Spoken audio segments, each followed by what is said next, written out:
Welcome back. Today we're going to be making an MBTI and Enneagram analysis on one of my favorite characters in all gaming, Daisy Fitzroy from BioShock Infinite.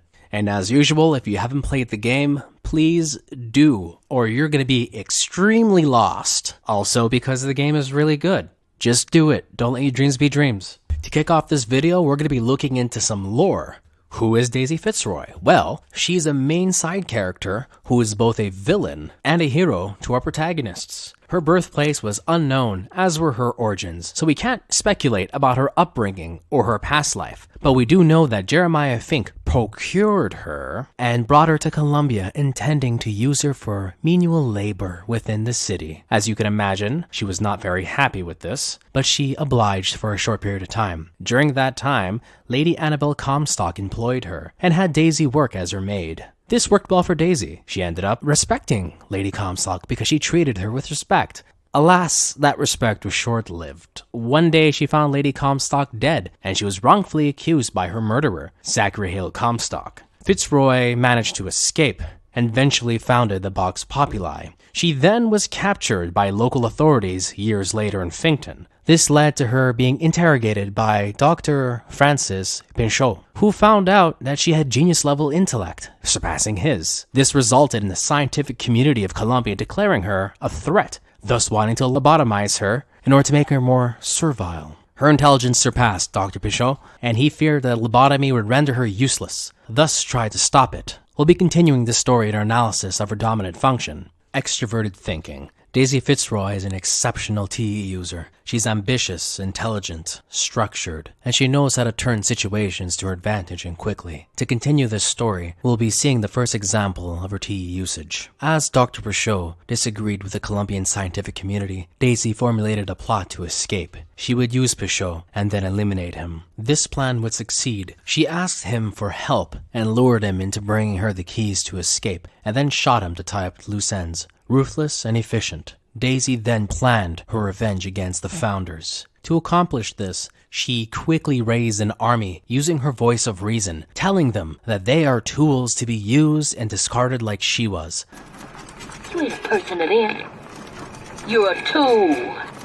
Unlike Comstock, Daisy doesn't mince words. She's direct and to the point. You're either helping us or you're a liability. Extrovert thinking dominance and auxiliary users often see the world in black and white. Daisy Fitzroy is no exception. She takes black and white thinking to the next level. And now we'll be moving to extrovert thinking examples as seen within the game. Our first example will reflect her black and white thinking. Daisy states Fink sees people as livestock and wants to keep them controlled like the animals they are. She uses her argument to recruit more members to her cause by uniting them against a single cause. Daisy, however, is doing the same as Fink, albeit in a much more moralistic light. She uses people like tools to achieve her goals for the sake of revenge. To Daisy, the founders, Fink, and Comstock all present an evil, and she will commit evil actions like them in order to eliminate this evil. There is no gray within this situation. It's either you're good or you're bad, at least according to Daisy's mindset. Another indicator for TE can be seen in the way she presents herself in speeches. She uses facts and statements to prove her points, and we could hear one of these speeches inside the Graveyard Shift Bar in Shantytown when Booker and Elizabeth enter the tear, which allows the Vox Populi to have their weapons for the revolution. In this speech, Daisy mentions that if you were able to rationally think, you'd be striving for your own dreams and aspirations, and not the aspirations of men who want to control you by telling you when to eat, when to sleep, when to stand, and when to sit down. The thing is, Daisy Fitzroy is absolutely correct. Men like Fink and Comstock seek to control the people of Columbia, especially minorities such as Daisy Fitzroy. It's entirely rational and in your own self-interest to defend yourself against these type of people who will use you until you are at your breaking point. They only care for their self-benefit and will dispose of you when they're done. Overall, Daisy Fitzroy is a noble example of a TE user who uses her structured mind to unite people of Shantytown against all of Columbia. A fire's got heat aplenty, but it ain't got no mouth. Daisy, Now she got herself a mouth big enough for all the fires in Columbia. She isn't just doing this because it's the right thing to do either. She's doing it because it makes logical sense to not want to be oppressed. How could you succeed in life if every action you take is controlled by another individual? As Malcolm X once said, I believe there will ultimately be a clash between the oppressed and those doing the oppressing. I believe that there will be a clash between those who want freedom, justice, equality for everyone, and those who want to continue the systems of exploitation. Think on that. Her auxiliary function is introverted intuition. Daisy Fitzroy is a visionary and an opportunist who knows how to use her NI function wisely. We'll be backing up that claim with a brilliant example. During the start of the game, after Elizabeth knocks out Booker, he's left unconscious in the First Lady airship. Daisy boards the airship with her Vox Populi and runs into Booker. He demands her to get off the airship. She retorts by mentioning that they're in the middle of a war and she needs help. She does this by telling him if he wants his airship back, he must work for her by getting her the weapons she needs for a revolution. She then proceeds to knock him out of the airship, sending him on his new quest. Her intuition about Booker ends up being correct. He succeeds and recovers the weapons she required to kick off revolution. But now there's an additional problem. Booker and Elizabeth needed to open 2 tears into parallel universes to get this job done, meaning the deal never happened. As you can imagine, this obviously caused some complications. Our next example of her NI usage being used exceptionally well can be seen when Elizabeth and Booker return to Columbia through the tear. They arrive in a world where Booker died from the Vox Populi. As they contact Daisy Fitzroy, she mentions there's no way he survived, since she saw him die with her own eyes. She then turns her guards against these imposters. This ends up being a clever ruse. Fitzroy willingly sacrifices her men to lure Elizabeth and Booker closer to her, and once they reach her, she pretends she's gone mad with power and is willing to kill children for a revolution. This causes Elizabeth to freak out and murder Fitzroy, while Booker distracts her. This plan was designed to harden Elizabeth by turning her into a killer. This action ultimately will be the one to ensure the success of Fitzroy's revolution, the destruction of her oppressors, and all the events that occur in the original BioShock. Daisy Fitzroy may have not known it, but her sacrifice also saved the little sisters in Rapture and allowed Elizabeth to murder the final Comstock. The last NI example can be seen in the DLC Burial at Sea, in Fink's private quarters. Within those quarters is a seized kinetoscope from the graveyard shift bar. Inside that kinetoscope lies Fitzroy's thoughts about God. As to the matter of religion, let me place myself in the camp of the agnostic. I pretend to understand the mysteries of the infinite no more than you, Comstock, or anyone else for that matter. For the sake of argument, let's say this is all one unhappy accident, and we all alone in our toils. Then who would Comstock use to control and shame us with rules that apply only to those with not a penny in their pocket? If there were no God, you could rest assured the first deed done by the first rich man would be inventing him. Within historical context, Fitzroy is correct. The rich and powerful often use the wrath of God to control the public. This is especially true in the Middle Ages to the 20th century.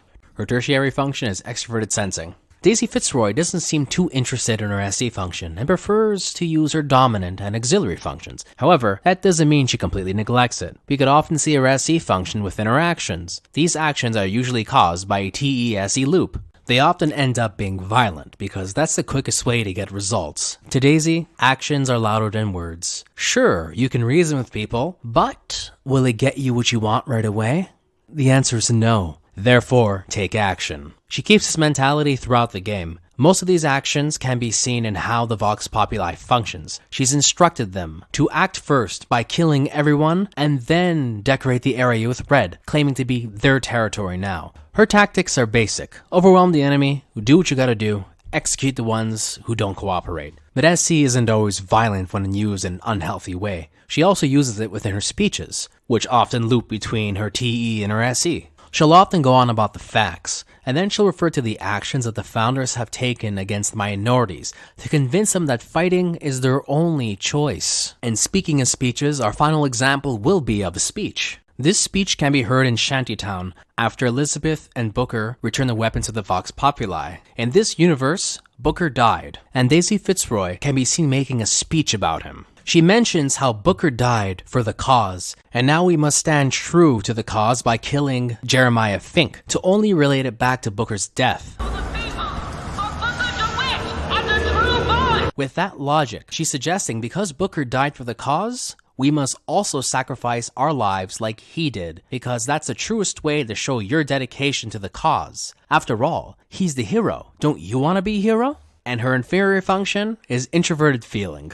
We can definitely see that Fitzroy struggles with her FI function. On one hand, she's very aware of how her feelings often control her when she enters angered states, and that they drive her revolution. But on the other hand, she knows when they're appropriate and when to seal them away. We can hear her speaking about it within her voxophone recordings. Most of these recordings will follow the same premise. She reflects on her morals and feelings towards her actions and then justifies it. So, we'll be using one voxophone example. This voxophone recording can be found in the office of Jeremiah Fink, Chief Executive area in the BioShock Burial C DLC.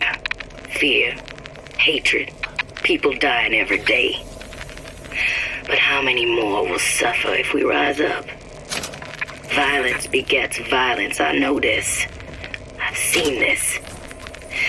The rational mind argues for a peaceful solution to find a common ground, but what common ground is there to find for a father who watches his child bleed out in the street? How do you deny him his vengeance? I know that fire that burns deep inside. I know it all too well. And when the time comes, will I be able to stay the hand?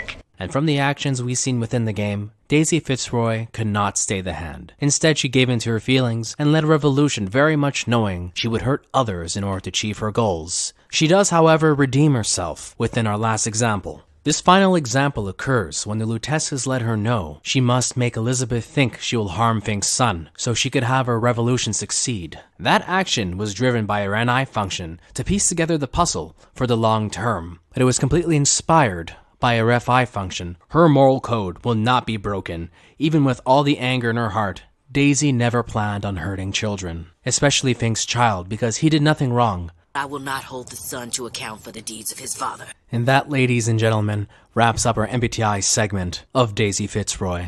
She's an ENTJ. It's not over yet! We still have the Enneagram segment of her analysis. So this leads to the big question. What drives Daisy Fitzroy? Is it morals, or is it strength and survival? Does she want to teach the people what is right and wrong, or does she want to show them how to be strong? Does she lead through grace and virtue, or does she lead through force and confrontation?